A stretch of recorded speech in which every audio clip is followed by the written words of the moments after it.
प्रयुक्तं न माधवं कृष्णं ये वे बन्धुमात्रय बालस्य गोपालनन्दनं बृहदो येव सखी भव। मैया ने ये सोचा कि आज मुझे स्वयं माखन निकालना चाहिए।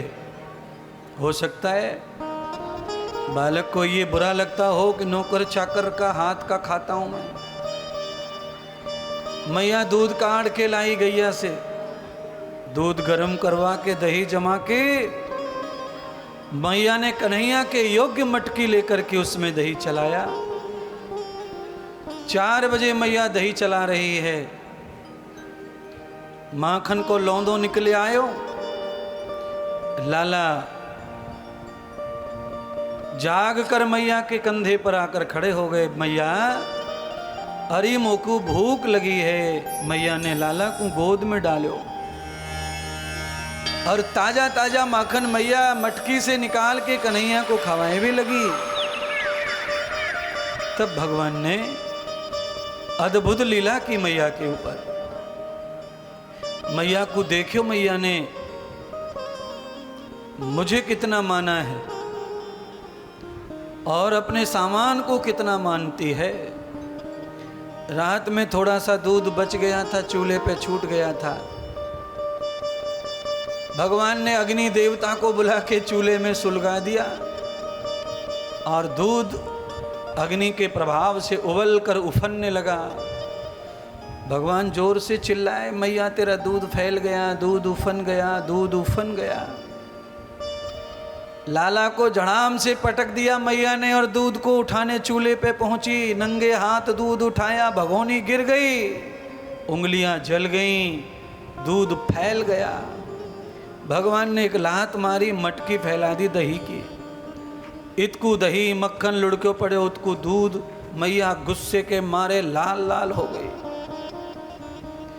अब तो मैया ने छड़ी उठाई और ये पीछे पड़ी कन्हैया के, रुक जा, आज मैं तुझे जरूर बांधूंगी, आज तुझे सजा दूंगी। गोपियां सच कहती थी तू बिगड़ गया है। जब तू घर में उतना उत्पात करे, मक्खन दूध को कैसो हाल कर दियो तेने बदमाश, आज मैं तो को सीधो कर दूंगी। भगवान पीछे पीछे, मैया यशोदा पीछे पीछे, भगवान आगे आगे। भागते भागते भागते भागते मैया थक गई। अब तो मां की सांस भर आई। भगवान को दया आई।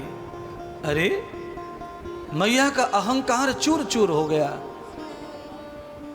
अरे लाला रुक जा, लाला रुक जा, तेरी मां थक गई है, पुत्र रुक जा। जैसे ही मां ने दुहाई लगाई, भगवान रुक गए, पीछे लौट आए और मां से कहा, मां अगर तू थक गई है, तेरी शक्ति खत्म हो गई है तो ले, पकड़ ले मोकू। भगवान खुद हाथ में आ गए। अब तो मैया फिर घमंड में आ गई पकड़ के, आज ना छोड़ूंगी तो तू बड़ो बिगड़ो है। तेरे दोस्तन की सोहबत में, गोपिन की सोहबत में तू आज अपनी मैया के साथ ऐसो कियो। तेने दूध लुढ़कवा दिया, तेने मक्खन फैला दिया। अब तो मैया ने उखल से बांधना शुरू कर दिया। भगवान बांधती जाए, बांधती जाए, रस्सी छोटी पड़ती जाए, बांधती जाए, रस्सी छोटी पड़ती जाए। सबरी गैयन की रस्सियां मंगा ली मैया ने, पर कन्हैया बंधने में नहीं आ रहे। अब तो ब्रह्म परमात्मा कहते, मैया जब तक तू अपने आप को धनी और सेठानी मांगनेगी, तब तक मैं तेरे बस में आने वाला नहीं हूं। मैया ने हार के कहा, अरे लाला मेरे पास सब कुछ खत्म हो गया तुझे बांधने के लिए, ये 2 अंगुल रस्सी पूरी नहीं हो रही है, अरे कब बंधेगा। मैया जैसे रोने लगी, भगवान छोटे हो गए, पेट को छोटा कर लिया और भैया भगवान बंध गए। मैया बांध के भगवान को चली गई काम करवे। महल के काम पड़े थे, मैया काम करने गई। और उंगली दिखा के गई कि आज शाम तक मैं तो को ना मिलूंगी, और ना तो से दोस्त मिलेंगे और ना तुझे भोजन मिलेगा। तेरी खुशियों को बंद, तेरे खेलने कूदने को बंद। दिन तो निकल गया उखल से बंधे बंधे। शाम के टाइम खेलने कूदने का समय होता है। सारे गोकुल के ग्वाल वाल मैया के महल के सामने पहुंचे। कान्हा, अरे कान्हा, अरे तेरे बगैर आज कैसे खेलेंगे गेंद और बल्ले का खेल। तू नहीं तो सब कुछ बेकार लग रहा हो कान्हा, कहाँ छुपे हो, आ जाओ कान्हा। कान्हा कह रहे हैं श्री दामा तुम्हारी गेंद रखो आज अपने पास, भैया बलराम से बल्ला ले जाओ, मैं ना आ सकूं, मैया ने बांध दिया है मोको। आप कह रहे होंगे महाराज आप इतनी जोर जोर से क्यों बता रहे। मैं इसलिए बता रहा हूं कि मुझे श्रीदामा भी बनना पड़ रहा है और किशन भी बनना पड़ रहा है। वो बाहर से आवाज लगा रहा है, वो अंदर से लगा रहा है, तो धीमे धीमे कैसे सुनेंगे। ए श्रीदामा गेंद भैया से और बल्ला भैया से ले जाओ। नहीं कान्हा तुमको आनो ही पड़ेगो, तुम्हारे बगैर हम ना खेलेंगे। भगवान सोचने लगे आज मेरे मित्र बिना खुशी हंसी के रात बिताएंगे क्या। मुदमंगल ने कहा कि तो को मेरी सौगंध है कान्हा, तू आ। अब भगवान ने सोचा कि भाई मित्र ने सौगंधे खवा दी और मैं नहीं गयो तो मर जाएगा मित्र मेरो। तो भगवान ने मित्र की सौगंधे के लिए उखल खींचना शुरू कर दिया। जोर से खींचे, उखल कड़रे धरती में खटर खटर करे, दरवाजे पे अटक गया उखल। जोर से धक्का लगा उखल से, दरवाजा अपने आप खुल गया। बाहर भगवान सीढ़ियों पे उतरने लगे तो उखल का वजन ज्यादा, भगवान का कम, तो उखल भगवान के ऊपर गिरा तो भगवान सीढ़ियों पे दुड़ुम तुड़ुम हुए। उखल बड़ा था तो फंस गया। सीढ़ियों के बगल में कुछ पेड़ खड़े थे शोभा बढ़ाने के लिए। पेड़ों का नाम है यमल अर्जुन। एक यमल का पेड़ था, एक अर्जुन का पेड़ था। जैसे ही वृक्षों में उखल फंसा, भगवान ने ताकत से उखल को खींचा, पेड़ उखड़ गए। और जब पेड़ उखड़े तो उनकी जड़ में से दो पुरुषों का जन्म हुआ। सारे ग्वाल बाल हैरान हो गए, पेड़ की जड़ में से मनुष्य कैसे, जीव कैसे पैदा हुआ है। पेड़ की जड़ में जीव तो होते हैं पर मनुष्य कैसे पैदा हुआ, ये हैरानी की बात है। कीट पतंग, कीड़े मकोड़े, चींटी चींटा, ये सब निकले आमे जीव पेड़ में से, जड़ में से, पर मनुष्य निकला, ये अद्भुत हो गया। इसका अर्थ यह है कि जो पेड़ की जड़ में कीड़े मकोड़े श्राप से बन जाते हैं, वो भगवान के स्पर्श करने से दूसरा जन्म उनका मनुष्य का हो गया, ऐसा मान सकते हैं। नंद बाबा दौड़ के आए, देखा, जल्दी से खोला, उखल गिरा, भगवान को गोद में उठाया, फिर पेड़ गिरे। तब नंद बाबा ने पूछा, अरे भैया तुम कौन हो, पेड़ से तुम्हारा जन्म हुआ है, तुम मनुष्य कैसे बन गए। तो उन्होंने कहा, महादेव, नंद बाबा हम कुबेर के पुत्र हैं, हम देवता हैं। नारद जी के श्राप से हम पेड़ योनि में चले गए, और जब हम रोने लगे तो नारद जी ने हमें मुक्ति का मार्ग बताया था कि 5000 वर्ष तक तुम गोकुल में पेड़ बनकर रहोगे। मेरे राम भगवान कृष्ण का अवतार लेकर आएंगे। मैया जब अपने अहंकार में माँ बनकर पुत्र को समझाने के लिए उखल से बांधेगी, तब भगवान उखल की लीला करके अपने पेट के बल से तुम्हारा उद्धार कर देंगे। तब भगवान का नाम दामोदर रखा जाएगा।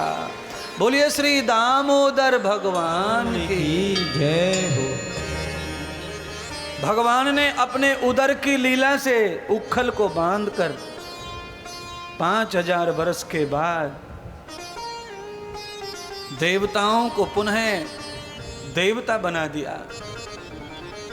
श्राप कैसे लगा ये पूछा तो कहा श्राप नारद जी ने दिया। क्यों? तो कहा जहां धर्मस्थल तीर्थ, जहां सर्वजन नहाने जाते नदियों में, ऐसे घाट पर कभी नतक नंगा होके नहीं नहाना चाहिए। कुबेर जी के दोनों पुत्र जवान थे और बिना लंगोट के नहा रहे थे।